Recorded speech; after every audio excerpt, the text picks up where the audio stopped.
Richard Portis, London Business School and European Systemic Risk Board, where I learned over several years a great deal of French stuff in English. No more of that now, but maybe later. I'm not totally convinced that we now have a resilient system.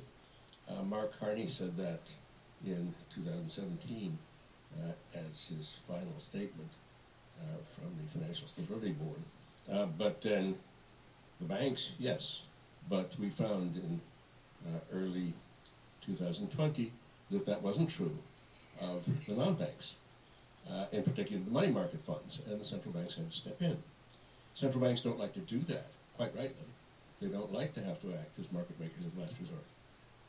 And that may be a compromise of the mandate. So the questions that I would put to the panel, as we've seen, nominal. All right, ALCHEMIST, a bunch of gibberish so far. The rise in nominal rates is exposing financial fragilities in the system.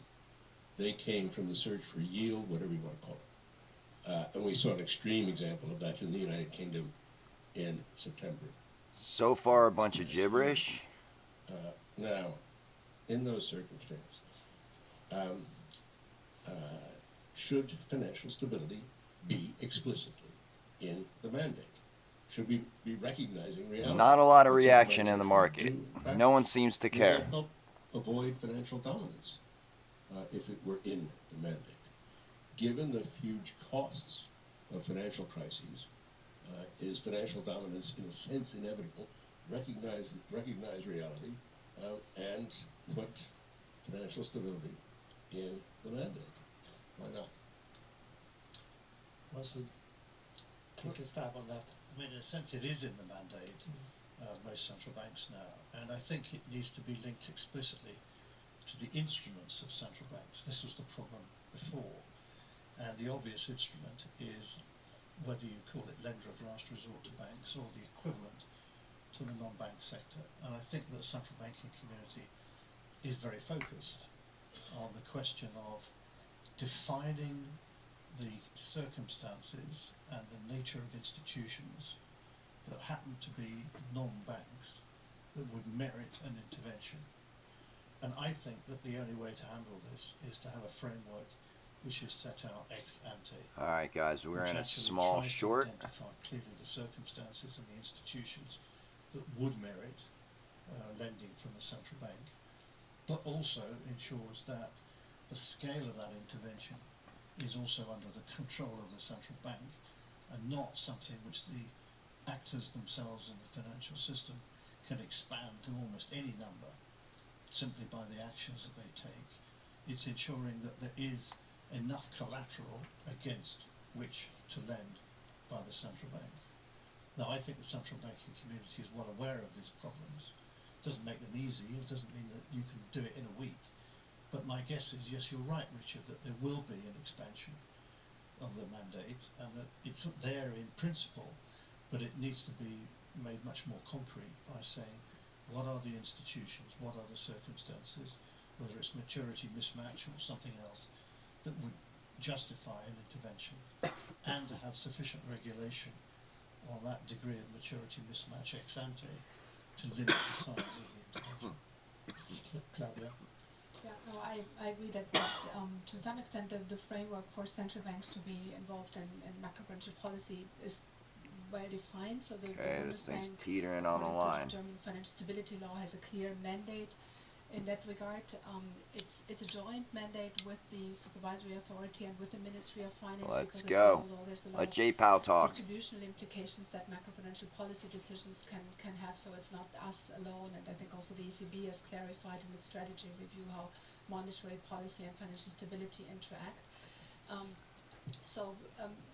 The one point that I would like to make in addition is that we also do have frameworks for evaluation. All right, this of thing's starting to policies dump. and whether we've done enough. Remember, So use we good have risk a management. financial If stability you are law, trading, started set a as profit big target. project in 2017 and Do looked not at the forget to reforms take that have profits, been ALCHEMIST. implemented, found no major side effects, found that a lot has been achieved, but there's still also gaps when it comes to resolution reforms. So I Did think take a short also for the areas that you mentioned, right around non-bank here. financial intermediation space, we clearly have to implement policies and We're gonna ride look this at thing out resilience in and that see part. what So I happens. We can never say that Stop the job loss is done in and we place. can all lay back. That's what we're Take there for. profit targets Usually. are in place, Please.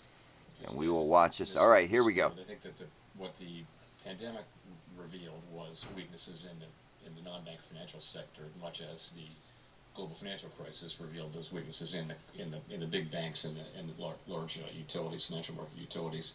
And so there's been, as Claudia was saying, and Mervyn was saying, there's a lot of effort going into, and has been. Let's in go, where you do Alchemist. have money Don't market forget to funds, take where you have profits. The treasury market. These things are much.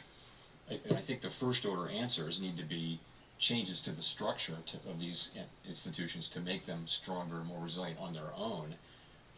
I would say expanding the provision of central bank liquidity is not the desired response. It really is to strengthen these institutions. Our capital markets are quite vibrant and very different in what they do from what the banks do, and I wouldn't want to see the kind of prudential regulation that goes along with liquidity provision. I don't think it wouldn't be great to extend that too much into the non-bank financial sector. I'd rather work on structural reforms, which is kind of what we've been doing. Claus Eklund.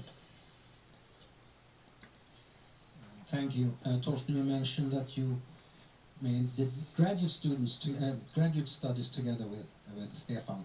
I can add that I actually made undergraduate studies together with Stefan, so I'm even older. But a question of independence.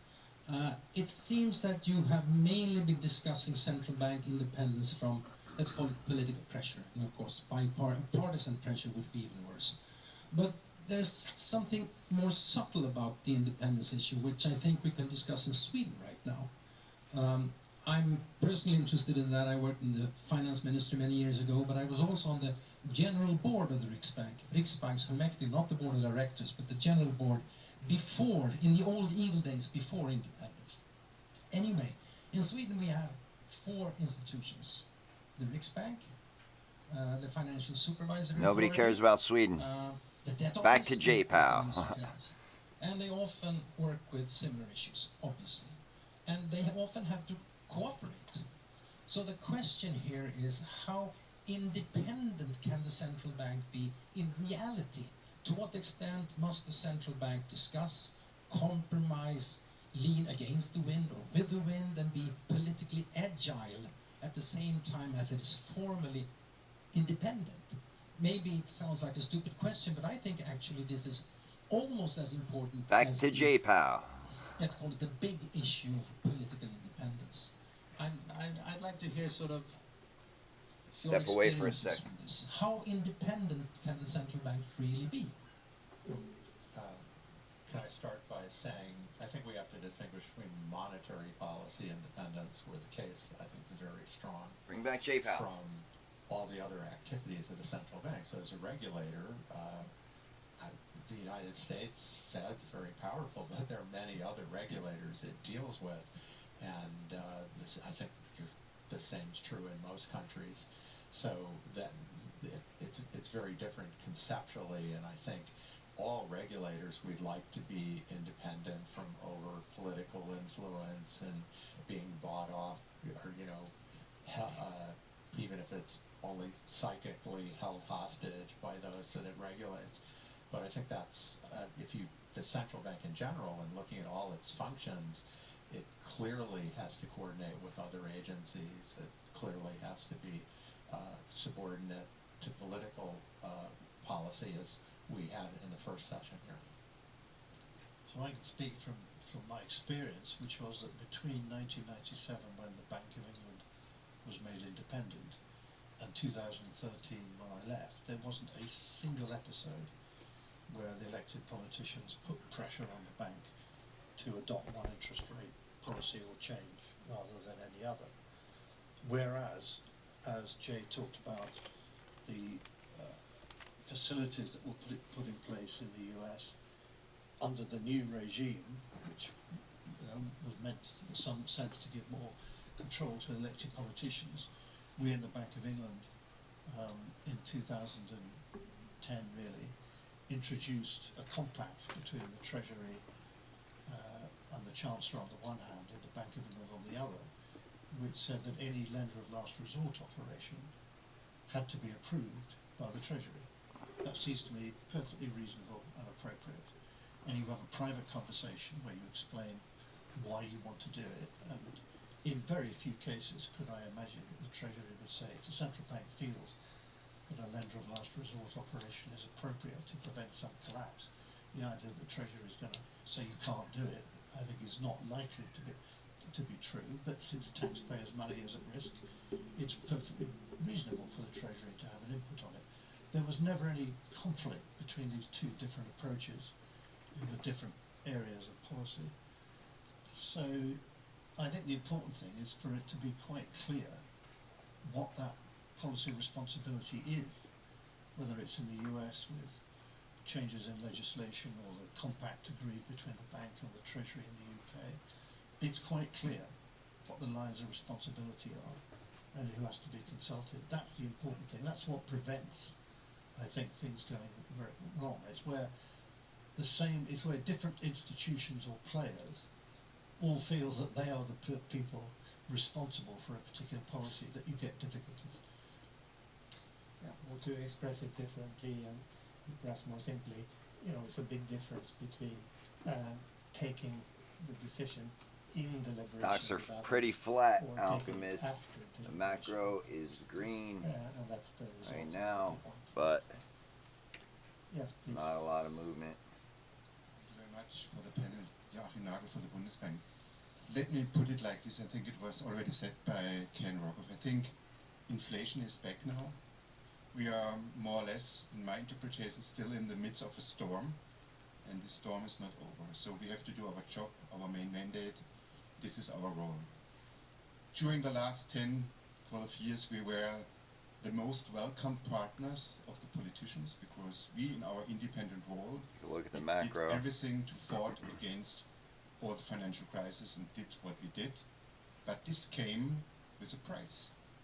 And now in the next years, the politicians have to learn that monetary policy is coming with a price. So maybe some of us, they have to announce that there are maybe losses or not the profits we came up in the past. What is your opinion about that? Is that influencing the way we are being perceived in the future about our independence? Who wants to take that on? J-Pow. Well, I'll take it on. It's related to something that I said, which is Let that 'em pressures talk. from politicians will be greater and more complex today than they were in the 1990s. And you're absolutely right. But I don't think it's an issue about the mandate of the central bank. That is unchanged. It's that some people in positions of political responsibility will learn that life can be difficult. But I don't really see that there is a great wish anywhere to change the formal independence of central banks. But politicians will always want other people to do things that would benefit their own short-run interest. That's where central banks will remain solid and maintain their independence in respect of monetary policy. And they have every incentive to do so, in my view.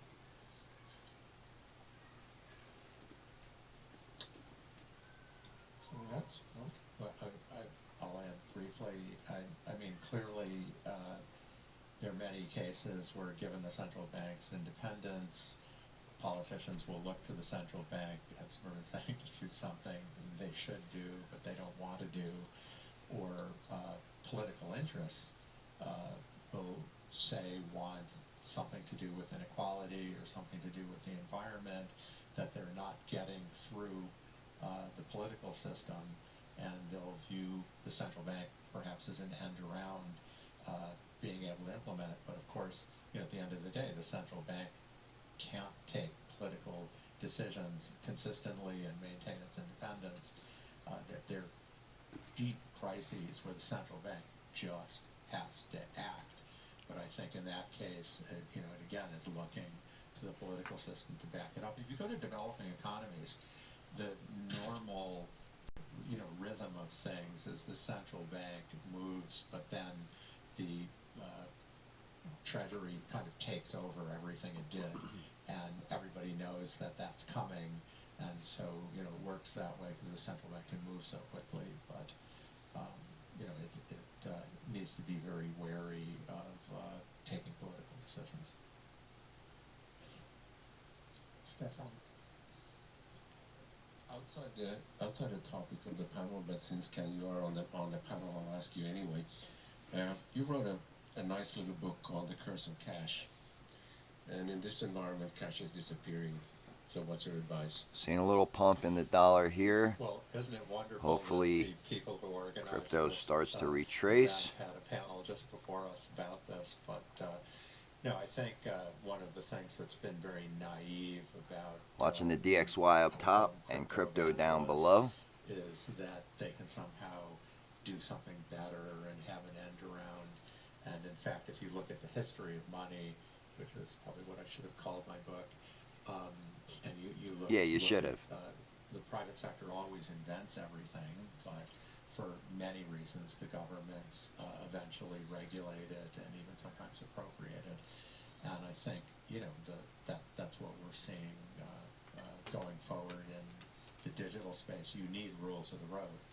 And I was going to bring it up earlier, but I would have to mention FTX. That was kind of a success for the regulatory community. Yeah, It didn't great do success. anything. It's the $32 billion can force our regulation. at the heart of the crypto system. Did you just call FTX a success? Had no effect.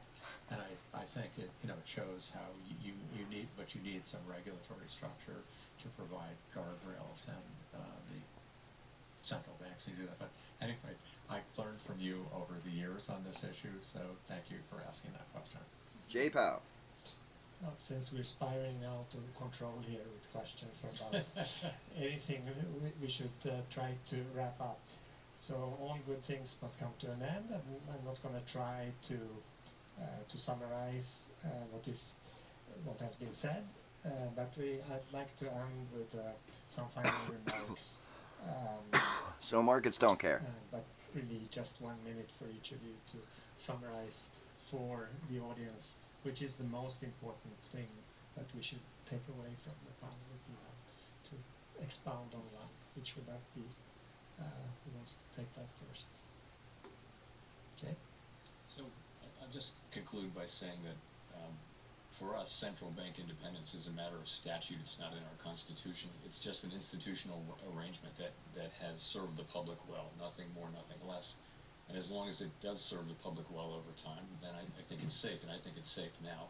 But that means we've got to be committed to achieving our goals and to sticking to this precious grant of independence. To keep it, we need to deserve it, and that means stick to that work and don't look for broader things. Where it was discussed at the first panel, really, we shouldn't be getting ahead of where the public is if there's no specific mandate.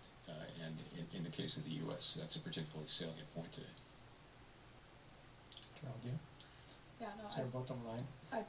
I fully agree with what Jay just said, and that's also again when you look at the German history. So sticking to the mandate and deliver. I mean, this is what's building trust. And I think when it comes to financial stability, we're actually at a critical juncture because the system has not been fully tested. So we have to make sure that we also deliver on both of our mandates, price and financial stability. Okay. All good things do not have to come to an end, and central bank independence is one of them. And I think the point that comes up for me comes out of all this is you can have a debate about whether interest rates should go up, and if so by how much, or go down a bit. That's to do with the actual decision that's being made in a moment. But institutional arrangements matter. They really matter, and that's why central bank independence, I suspect, will live longer than many good ideas. I also believe central bank independence will go on for many decades to come. It's hard to know forever. And I would just again argue, as I said in my remarks, that it's really been maybe the most successful policy innovation post-World War II and continues to be. Okay, let's stop at that and take early coffee. Thank you. With a Early big applause to the coffee. panel. All right, markets did not seem to care too much. Not a big major move either way. So we're watching this thing unfold. We're keeping an eye on J-Pow as always. US markets look pretty mixed, kind of flat, not too much going on. Amazon showing a little strength. Let's see what else is cooking out there. Microsoft, not too much else going on, kind of flat. Looks like the Russell is red, and Nasdaq down, S&P are still in the green, but barely. Okay, so just kind of flat. We're watching things unfold. We are trading. We were hoping for some major volatility there, but not too much. So